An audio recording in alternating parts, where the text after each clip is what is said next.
பூர்வீகத்தில் இருக்கக்கூடிய ஆதிசக்தி மாதா தான் ஃபஸ்ட்டு தோண்டி இந்த பூமியை பார்க்கும்போது கடலாக எங்கும் தண்ணியாக தெரிஞ்சிருக்குது, கடல் ஃபுல்லாக இருந்திருக்கு.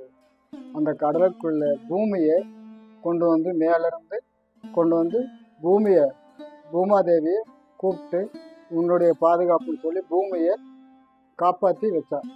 அந்த பூமிக்கு வந்தாச்சு, மண் வந்தாச்சு, மண்ணுக்கு செடி கொடி மரம் செடிகள் யாவும் கொண்டு சேர்த்தாப்படி. அதுக்குள்ளே வாழ்கிறதுக்கு அனைத்து மிருகங்களும் வந்து சேர்த்தாப்படி. ஊர்வனை பறவனை நடவனை எல்லாமே இது சேர்த்த பிறகு அப்போ இதுகளுக்கெல்லாம் பாதுகாப்புக்கு ஒரு ஆள் வேணும்னு சொல்லி மனுஷனை படைச்சு ஆணும் பெண்ணு ரெண்டே விதையை படைத்தாங்க. அதுதான் ஃபஸ்ட்டு யாதாலும் ஏவாலும் 2 பேரும் படைத்தாங்க. படைச்சு அவங்களுக்கு வந்து தனித்தனியாக படைச்சு விட்டாங்க. இந்த மலையில் ஒரு ஆணும் அந்த மலையில் ஒரு பெண்ணும் 2 என்னைக்கு ஜாயிண்ட் ஆகுதோ அப்போ தான் வந்து பூமியில் வந்து மக்கள் தொகை பெருக்கெடுக்கும் அப்படின்னு சொல்லி அப்படி வாழ்ந்துட்டு இருக்க காலத்தில் இந்த செடிகளில் வந்து இந்த ஆண் என்பவர் இங்கே வந்து ஒவ்வொரு மரங்களுக்கு ஒவ்வொரு பேர்களை வச்சு, ஒவ்வொரு தலைகளுக்கு ஒவ்வொரு பேர்களை வச்சு, ஒவ்வொரு மூலிகளை கண்டுபிடிச்சி இதுகெல்லாம் இங்கிட்டு சேகரிச்சுட்டு போனார். அங்கிட்டு இருந்த பெண்ணு அதே மாதிரி அங்கே இருக்க மரங்கள் செடிகள் கொடிகள் மீன்கள் மரங்கள் நண்டுகள் நத்தைகள் எல்லாத்தையும் சேகரிச்சுட்டு வந்தாங்க.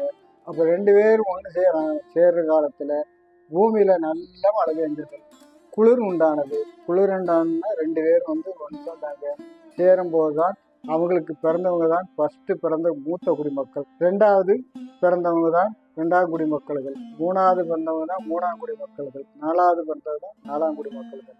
4 வர்ணத்துக்குள்ளே தான் இத்தனை ஜாதி மதங்கள்லாம் இருக்குது. இந்த வந்து இப்போ வந்து நம்ம ஒருத்தருக்கு ஒரு சண்டை போடுறதே கிடையாது. ஒரு தாய் பிள்ளைங்க தான், ஒரே அப்பந்தான், ஒரு தாய் தான். இந்த தாய்க்குள்ள பிள்ளை தான் இங்கே வளர்ந்து அவங்கவுங்க செய்யக்கூடிய தொழிலை பொறுத்து அவங்கவுங்க ஜாதிகள் ஆகணும். இது வந்துட்டு ஜாதி பிரித்து பார்க்குறது மக்களுக்கு வர வர வர வர ஜாதிகள் பிரித்து பார்த்தோன்னா வேற்றுமை உண்டானது, சண்டைகள் உண்டானது, இதுகள்லாம் ஆனது. இப்போ வர வர வர தான் இது ஆயிட்டு வருது. அப்போ வந்துட்டு ஒவ்வொரு யுகத்திலையும் ஒவ்வொரு மாதிரியும் மக்கள் வாழ்ந்துருக்கிறாங்க. அந்த துறைய காலத்தில் வந்து மக்கள் வந்து சொன்ன சொல்லுக்கு கட்டுப்பட்டு நடந்தாங்க. சத்திய வாக்கு நிறைஞ்சிருந்தாங்க. அப்போ தான் வந்துட்டு தேவர்கள்லாம் வந்து மனிதராக பிறந்து இந்த பூலோகத்தில் ஆண்டாங்க.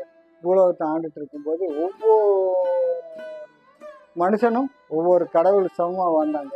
அவங்க தேடி வச்சுட்டு போன சொத்துக்கள் எக்கச்சக்கமாக இருக்கிற மலைகளிலும் புகைகளிலும் உண்மைகளிலும் அவங்க வாழ்ந்த சுவடுகளும் நிறைய இருக்கிறாங்க.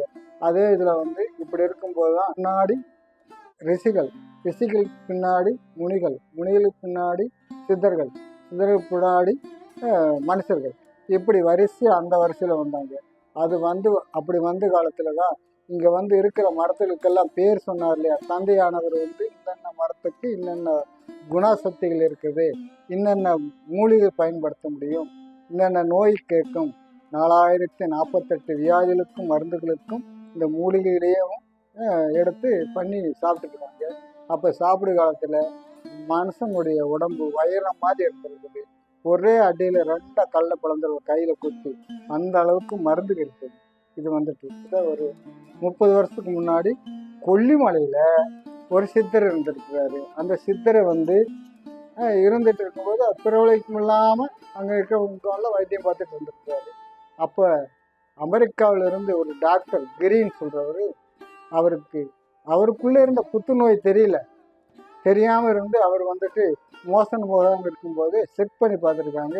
ஐயா உங்களுக்கு புத்துநோய் இருக்கு, ஐயா உங்களுக்கு வந்து குடலில் புத்துநோய், இதை வந்து சௌரியப்படுத்த முடியாது, ஆப்ரேஷன் பண்ணாலும் நீங்கள் பழைக்க முடியாது அப்படி சொன்ன பிறகு அப்போ அவர் அப்படி நான் இறந்தாலும் எங்களுடைய நாட்டில் இந்தியாவில் இறக்கக்கூடிய இந்தியாவுக்கு வந்தார், கர்நாடகாவுக்கு வந்தார். வந்தோடனே இது மாதிரி கொல்லிமலையில் அவர் வைத்தியம் இருக்கிறாரு இல்லையா, அவர் வந்துட்டு அவர் நல்ல முறையை பார்ப்பாரு அப்படி சொல்லியிருக்காங்க. அங்கேருந்து கொல்லிமலைக்கு வந்திருக்காரு. கொல்லிமலையில் வந்து அந்த சித்தரை கிட்ட போயிருக்கிறாரு. போகும்போது சித்தர் வந்து அங்கே இல்லை, சாலை மட்டும் இருந்திருக்குது. இவர் வெளியே போயிட்டு வந்தார். சாமி உங்களை பார்க்க வந்திருக்கேன்னு சொல்லிட்டாரு. ஆமாப்பா சிவா, நீ வருவேன்னு எனக்கு சொன்னாங்கப்பா அப்படின்னு சொன்னார். நம்ம வருவேன்னு எப்படி தெரியும் அப்படின்னு சொல்லி கேட்டிருக்காரு. ஐயா நான் நான் இங்கே எங்களுடைய பூர்வீக பேர் சிவா தான். என்னை அமெரிக்காவில் போய் படித்து நான் டாக்டர் பட்டம் வாங்கி கிரீன் தான் சொல்லுவாங்க, டாக்டர் கிரீன் தான் சொல்லுவாங்க. நான் பெரிய நிருபர். எனக்கு வந்துட்டு நோய்களுக்கு நான் பார்ப்பேன். எனக்குள்ளே இருந்ததை நான் பார்க்க மறந்துட்டேன் ஐயா. கடைசியில் செக் பண்ணி பார்க்கும்போது எனக்கு குடல் புற்றுநோய் இருக்குதுன்னு சொன்னாங்க. அதனால நான் இங்கே நான் இறந்தாலும் என் இந்தியாவிலேயுமே இறக்கணும்னு சொல்லிட்டு நான் இந்தியாவுக்கு வந்துட்டேன். அங்கிருந்தவங்க சொன்னாங்க பெரியவங்க, இது மாதிரியா கொல்லிமலையில் ஒரு சித்தர் சாமி இருக்கிறாரு, அவர்கிட்ட போய் மருந்து சாப்பிட்டா நல்லா இருக்குன்னாங்க. அதுக்காக வந்துட்டேன். அப்படியா அப்படின்னு சொல்லிட்டு ஒரு ஒரு டம்ளர் பால் எடுத்து ஒரு சிட்டிகை மருந்து எடுத்து போட்டுப்படி ஆட்டி கொடுத்தோடனே அது வந்து பச்சை கலராக இருந்திருக்கு அந்த பால். குடி சிவா அப்படின்னு இருக்காரு, குடிச்சிருக்கிறார். மறுநாள் காலையில் குடிச்சிட்டு ஒரு தடவை ஒன்றுக்கு போயிருக்காரு. ஒன்றுக்கு போகும்போது ரத்தமாக போகுது சாமி அப்படின்றாரு. அப்படித்தான் போகுது சிவா அப்படின்றாரு. இப்போ ரெண்டாவது வந்துட்டு எனக்கு பசி எடுக்க சொன்னோடனே ஒரு 4 இட்லி வாங்கி கொடுத்துருக்காரு, சாப்பிட்ருக்காரு.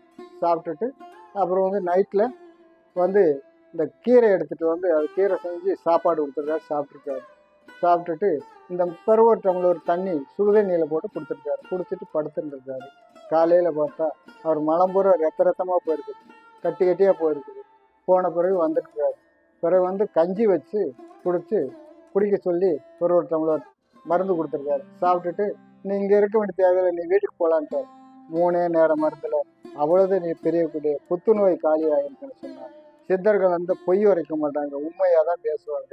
சித்தரில் வந்து சித்தருடைய இதில் வந்துட்டு நல்ல சத்தியம் இருக்குது.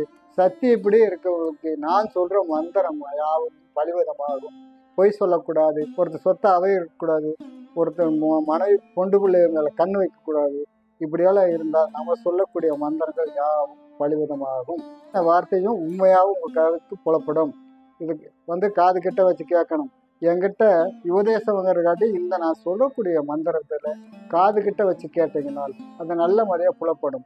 அது மாதிரி நீங்கள் இருந்து வந்தீங்களா, நீங்களும் ஒரு சித்தராகலாம், ஒரு ரிஷி ஆகலாம், ஒரு முனி ஆகலாம், ஒரு தேவராகலாம்.